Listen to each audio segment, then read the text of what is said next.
ఓం శ్రీ మహాగణాధిపతయ నమ. శ్రీ షిరిడి సాయినాథాయ నమ.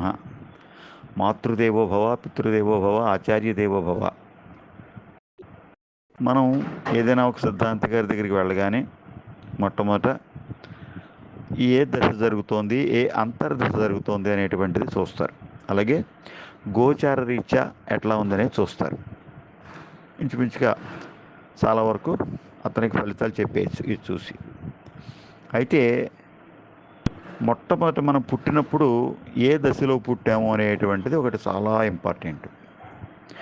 అలా లెక్క వేసుకున్నప్పుడు 5వది కుజుడి యొక్క దశ కాకూడదు, 6వది గురుడి యొక్క దశ కాకూడదు, శనిది 4వ దశ కాకూడదు, రాహువుది 5 కాకూడదు, 7 కానీ కాకూడదు. అట్లా కనుక వచ్చినట్లయితే వాటికి తగిన పరిహారాలు కనుక చేసుకున్నట్లయితే చాలా ఈజీగా మనం సమస్యల నుంచి బయటికి రావడానికి అవకాశం ఉంటుందన్నమాట. కాబట్టి ఇవి గుర్తుపెట్టుకుని అలా కనుక ఉంటే ఇవి అందరి జాతకాల్లో ఉండవు. ఏదో 100కి ఒక 6 అలా ఉంటాయి అంతే, ఎక్కువగా ఉండవు, ఎక్కడో కానీ ఉండవు ఇలాగా.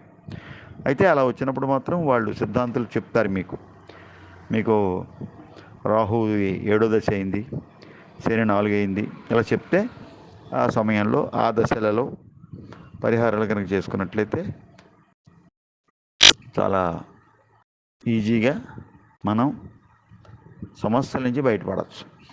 కంగారు పడాల్సింది ఏమీ లేదు. ఇందులో 100కి 6 మాత్రమే ఇలా వస్తుందన్నమాట, ఎక్కడో ఉంటుంది అలాగా. వాళ్ళు కూడా పరిహారాలు చేసుకున్నట్లయితే అద్భుతమైనటువంటి మంచిది రిజల్ట్స్ వస్తాయి, దోషాలన్నీ కూడా పోతాయి. కంగారు పడాల్సిన పని ఏమీ లేదు. లైక్ చేయండి, షేర్ చేయండి, సబ్స్క్రైబ్ చేయండి. బిఎల్ఎన్ మూర్తి 9440989496.